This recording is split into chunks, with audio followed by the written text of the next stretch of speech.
Democrats must recognize that Zohran Mamdani is the future of the party. Unfortunately, it's the Republican Party.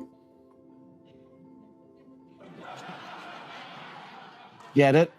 But before the whole left side of the country catches socialism fever, let's listen to the other big winner in last Tuesday's election, Virginia Governor-elect Abigail Spanberger, who, before the 24 election, said things like, if the party didn't shift to the center, we will get torn apart. And we need to never use the word socialist or socialism ever again. Well, she was right, but they didn't listen. Typical, am I right, lady? Bill Maher is once again taking aim at his own party, and this time his target is New York's new mayor, Zohran Mamdani. Touted as the DNC's latest shiny star, Mamdani has seemingly charmed much of the liberal base, but not Maher. Unimpressed and unfiltered, Maher delivers a brutal, fiery verdict on Zohran's prospects as a future leader of the party, cutting to the hype with his trademark sharpness.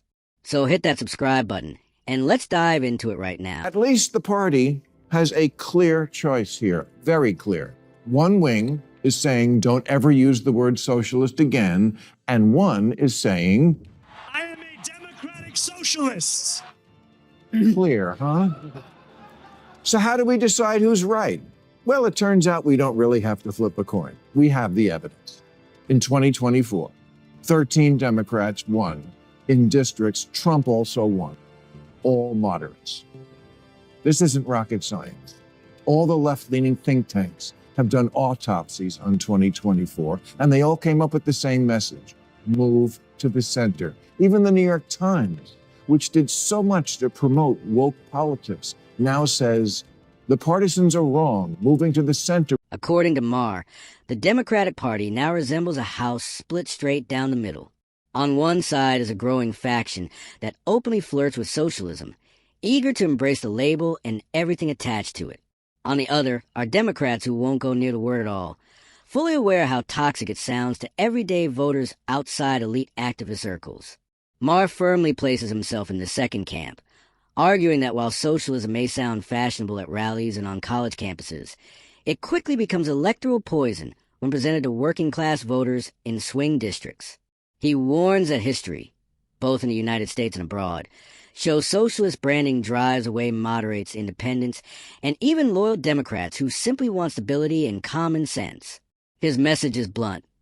If the party keeps chasing ideological purity over practicality, it risks shrinking its own tent and handing victories to Republicans. Problem is, Gen Z thinks socialism's wired and capitalism's tired and billionaires are what's for dinner. And who can blame them? If you're 30 and still sharing a bathroom with roommates, capitalism isn't working for you. People will reject any economic system where there's strange hair on the soap.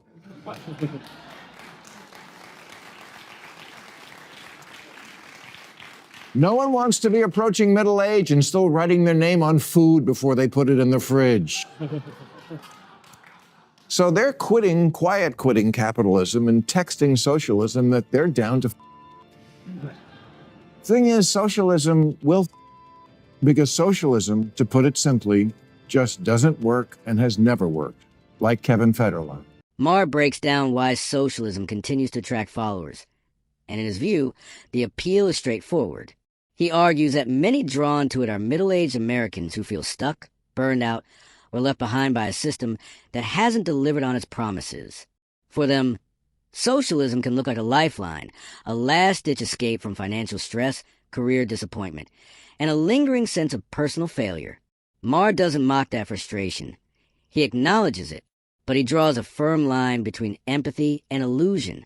According to him, socialism sells comfort, not solutions, offering security without grappling with human nature, incentives, or the realities of power. His warning is blunt and unapologetic.